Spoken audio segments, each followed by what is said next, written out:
दुआ की बरकत से आज ये देखने में आ रहा है। यूं तो बहुत सारे मदरसे और जैसे गुलशन आयशा हुआ, जामी बानात हुआ, आमन बानात हुआ, बहुत सारे लड़कियों का मदरसा है। बड़ी खुशी होती है कि आप हजरात को अल्लाह तबारक ताला ने उन बच्चों में से छांट कर इस तालीमी इदारे में आपको लाकर बैठा दिया। तालीम बहुत बड़ी जरूरी चीज है। अब तालीम के साथ साथ तरबियत भी जरूरी है। बच्चों इधर सुनो, इधर देखो। अगर तुमसे ये सवाल कर लिया जाए कि तुम इस राबिल बानात में जो दाखिला लिए हो तालीम हासिल करने के लिए, तो क्या करोगे तालीम हासिल करके?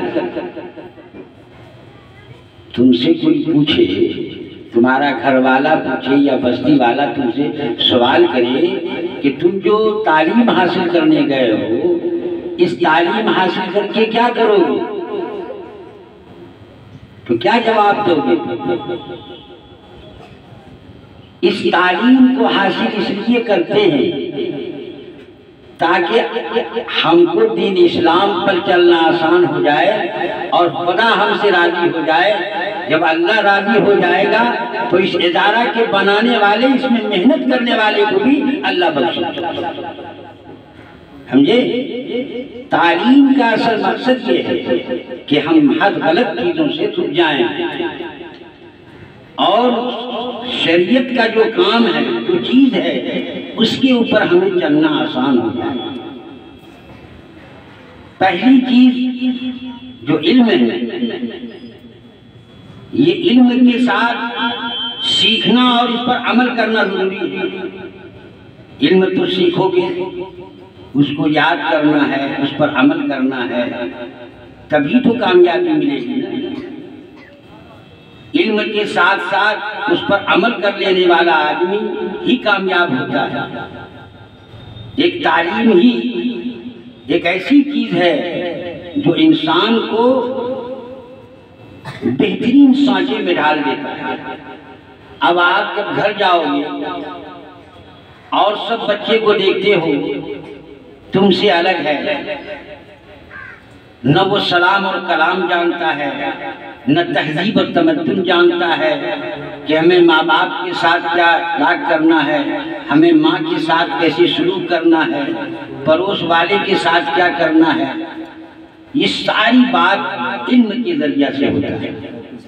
और जब इल्म हासिल हो जाएगा, गर्चे इस इल्म को लोग गलत समझते हैं, हमारे बुजुर्गों और दोस्तों, हमारे अजीज बच्चों, इसी इल्म की वजह से जब कोई परेशानी बंदे पर आता है तो देखो कि अल्लाह तबारक ताला इसी इल्म की बरकत से, इसी बुजुर्गान दीन की बरकत से अल्लाह तबारक ताला बहुत सी चीजों की आने वाली मुसीबत को अल्लाह टाल देता है। जब इस दुनिया के अंदर कोई परेशानी आना होता है तो जहाँ इल्म होता है, कुरान की तिलावत होती है, जिक्रुल्लाह होता है, ऐसी जगह पर अल्लाह तबारक ताला बला को नाजिल नहीं करता। अब एक बात इल्म के साथ में कहूँ, जब मुल्क हिंदुस्तान में,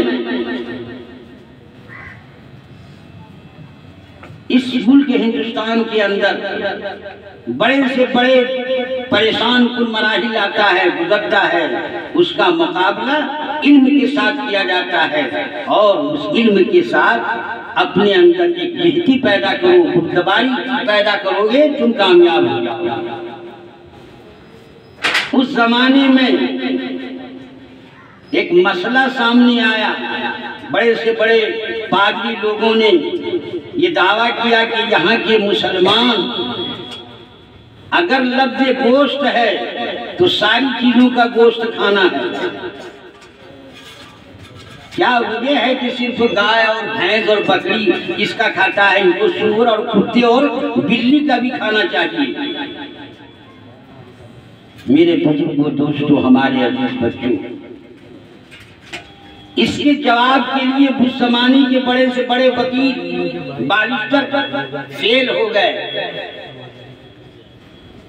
तब उस दौर में मौलाना शौकत अली को बुलाया गया। वो भी आलिम दीन हैं, पढ़े लिखे लोग हैं। चल जाएगा। कोर्ट में अपना कागज दाखिल किया, कहा कि हुजूर, इस केस में हम वकील हैं, इल्म की बात बताते, इल्म का कमाल देखो। कहा इस केस के अंदर हम वकील हैं। कहा हुजूर, ये जितने लोग ये दावा कर रहा है कि मुसलमान गलत करता है, इनको सारी चीज को खाना है, ये सवाल करने वाले कितने लोग हैं?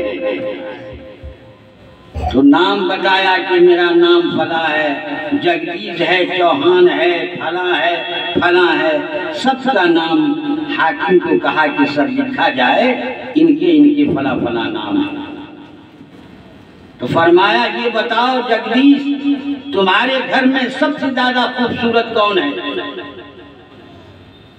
कहा हुजूर, हमारे घर में सबसे ज्यादा खूबसूरत मेरी माँ है। कहा हुजूर, लिखा जाए, इनके घर में सबसे ज्यादा खूबसूरत माँ है। दूसरे से पूछा, आप बताओ तुम्हारे घर में खूबसूरत कौन है? कहा मेरे घर में सबसे ज्यादा खूबसूरत मेरी बहन है। 5 आदमी 5 नाम लिखवाए और फरमाया कि हुजूर 5 कमरे बनवाए जाए और इस 5 कमरे में अपने सबसे ज्यादा खूबसूरत को लेकर उसमें रात गुजारे। उनका वकील कहता है, ये कैसे हो सकता है? वो बहन है, मैं उनके साथ नहीं जा सकता। वो माँ है, मैं उसके पास गलत नहीं कर सकता। कहा हुजूर, लफ्ज़ औरत, लफ्ज़ गोश्त अगर खाता है मुसलमान तो सबका खाए, औरत है तो सबके पास जाए। लिख दिया गया पार्लियामेंट में, जो हराम है हराम, जो हलाल है। मेरे मुस्लिम बच्चों, ये इल्म की बदौलत होता है।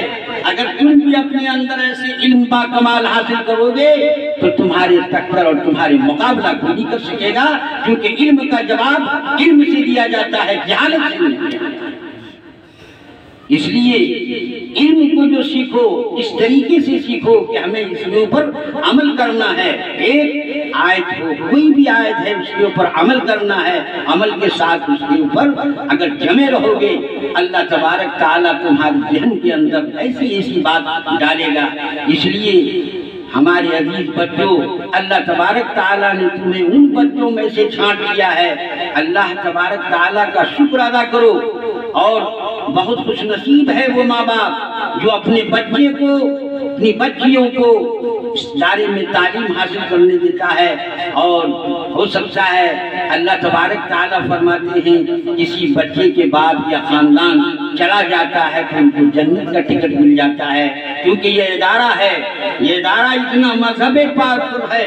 रक कदम तुल्लाब ये जाए मुबारक है, ये रक संभल कर कदम ये तुल्लाब ये जाए मुबारक है। यहाँ की मिट्टी में तासीर पोशीदा है, तुझे सींच करके इस काबिल बना दिया। ये ऐसा पोशीदा पौधा है, न पोशीदा, न मुरझाए न पोशीदा, तुम्हें सींच कर इस काबिल बना दिया, महफिल में पेश करने के काबिल बना दिया। हमारे बच्चों, इस दीन के ऊपर इतना जमो, इतना जमी के साथ, दिल जमी के साथ रहो कि इदारा का भी नाम रोशन हो। और घर जाओ तो अपने माँ बाप के साथ भी ऐसी बर्ताव करो, तो इंशाअल्लाह अज़ीम आने वाला वक्त में खुद बता देगा। यही वो बच्चा जो है, जो आज शक्ल में नजर आता है, वो बच्चा कीमती बनेगा। मिसाल हर साल गुलशने आयशा में 4-5 पर साल तो 8-10 लड़की जो है आलिमा बनी है। बड़ी खुशनसीबी है कि उसमें हम खुद रहते हैं। ये साल भी 4-5 लड़की जो है आलिमा बनी है, हाफिजा बनी है। इसलिए तुम भी कोशिश करो अपनी ज़हनियत को दुनिया की खेल कूद से फारिग करके इल्म पर पुरस्कार हो जाओ, तो इंशाअल्लाह तुम्हारा भी नाम रोशन होगा और इदारे का भी नाम रोशन होगा।